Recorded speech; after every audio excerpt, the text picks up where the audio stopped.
The movie begins on a small island off the west coast where a photographer named Samuel roams around taking pictures. We notice that most people he takes pictures of are sleeping in random places. As it turns out, a strange crisis has hit the island. 3 days ago, people started falling asleep out of nowhere, in the middle of a car ride, inside a sauna, and even while swimming underwater. At first, the observers were simply confused, but they soon found out that the ones who slept would not wake up, almost as if they were in a coma. Several doctors and researchers have come to the island in the past 72 hours, but no one has found a cure to the unique pandemic. By now, all the permanent residents of the island are asleep, the lucky ones in their homes, some at their work, while others in the grocery store or in their cars. Their body is functioning properly, except anytime they are moved from the original place they fell asleep, their pulse goes abnormally high. An interesting thing about the situation is that the phenomenon doesn't affect those who are not a permanent resident of the island prior to the occurrence. Hence, scientists have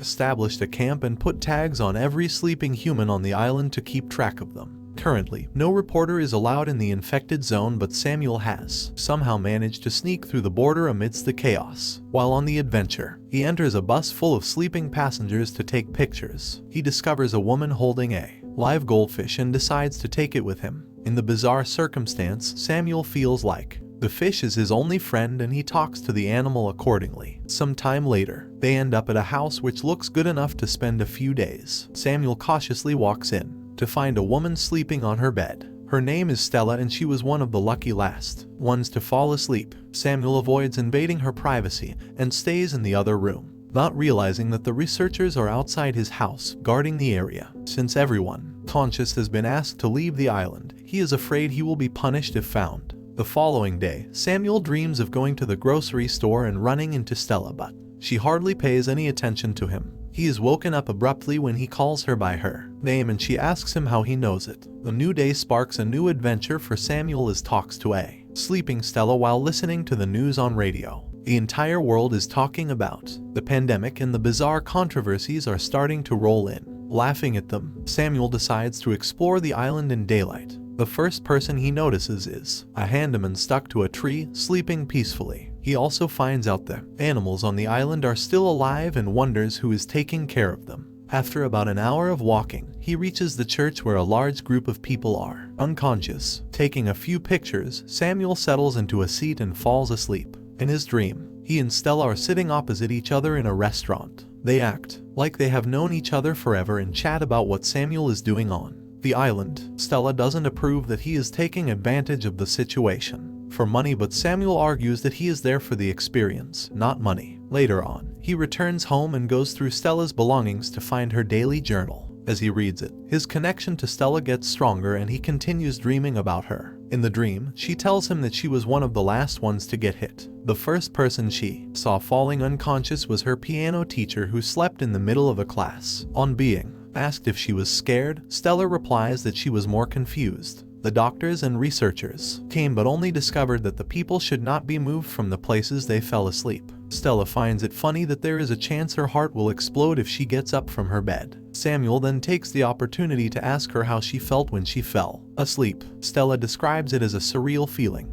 She had strange vivid dreams and eventually got lost in them, not realizing that she was falling into a deep sleep. The scene changes to the next day and Samuel sets out on yet another adventure. He goes to a different neighborhood this time around and ends up seeing a car filled with balloons. While trying to take a picture of it, he notices the health workers nearby and has to run back home. The incident brings Samuel back to reality and he decides to leave the island. Having taken enough pictures, he wishes goodbye to Stella, packs his belongings and goes to the shore, where his boat is. However, after spending quite some time at the shore looking at the boat, he decides otherwise. Just when he reaches home, he sees the faucet is running. Samuel remembers that it was running the first time he entered the house, but he is positive that he had turned it off. Suddenly, he is transferred back to his dream, sitting opposite Stella. At the restaurant, she inquires about the actual reason he came to the island. Samuel finally comes clean that he came here for her. As it turns out, 1 year ago, he was on the island on vacation when he saw Stella at the grocery store. He followed her to a restaurant later that day where she seemed young and free, which piqued his interest. But before he could ask for her number, the night ended and he never got to meet her again.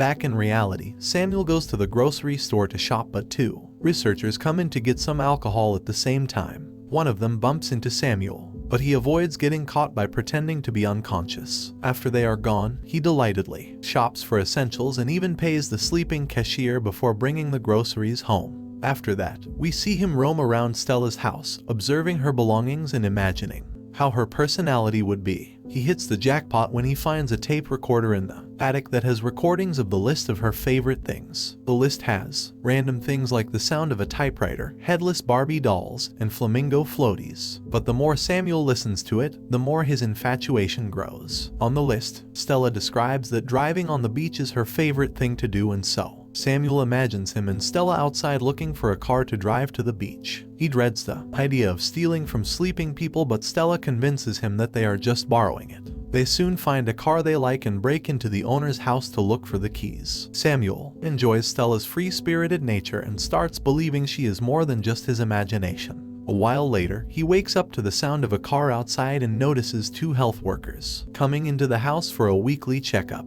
He hurriedly takes all his belongings and hides in a closet seconds before being caught. The workers check Stella for any abnormalities and leave. Not long after, Samuel spends the rest of his day laying beside Stella's bed and talking to her. The next day, he yet again goes to the attic and plays the second part of her tape. This time, she talks about the things she hates and reveals that she feels lonely and vulnerable. Samuel wishes he could do something to make her feel better, which in turn makes him feel helpless. Yet again, he drifts into his imagination and starts chatting with her. The duo talks about soulmates and how everyone has one. Samuel suggests they might be each other's soulmates, but Stella doesn't believe it. Coming back to reality, Samuel finally decides to go back home now that he has no purpose to be on the island. He makes it halfway to the dock but cannot get himself to leave Stella. At night, he returns home and gets high of Stella's stash, dreaming about them smoking together. Starting that day, he makes it his mission to do all the things that were on Stella's list of things she loved. He makes lasagna and drinks beer out of a wine glass for the same reason.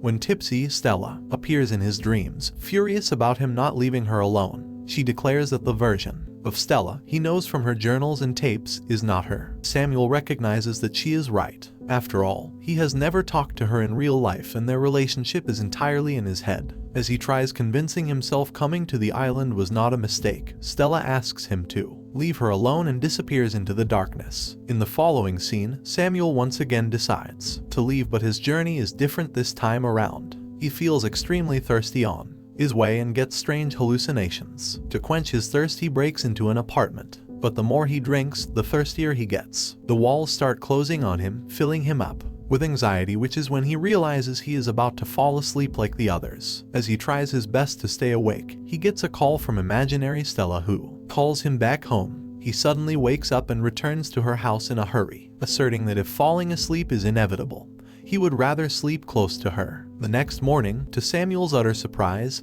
he wakes up.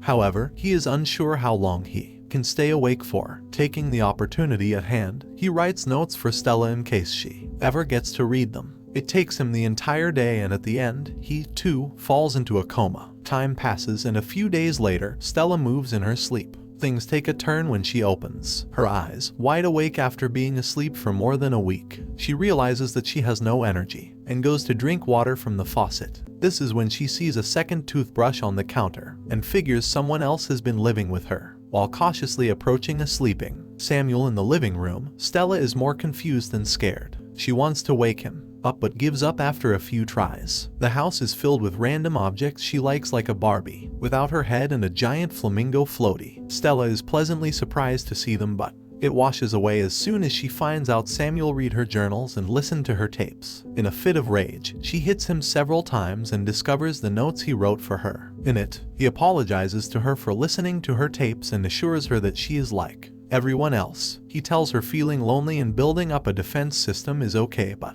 asks her to be herself. The notes overwhelm Stella as she figures out that the stranger in her house knows her inside out, and she, too, feels like she has known him forever. In the next few days, she gets several dreams with Samuel in them. They chat about his likes, dislikes, fears, and responsibilities, as he did with her in his dreams. Even though they have not even met each other in real life, Stella knows they are connected. Hence, she takes care of him like he did to her. Then comes the morning when Stella wakes up later than usual to a pleasant surprise. Samuel is no longer on the sofa he was sleeping on. The two meet each other in the kitchen for the first time, but to them, it feels like they are lovers reuniting after decades. Samuel introduces himself and shakes hands with her, delighted to know that she is just as happy to meet him. In the final scene, we are brought back to the bus, where it all started. The woman whose goldfish Samuel had stolen wakes up from her sleep, and we see that she now has two fishes in her hands instead of one.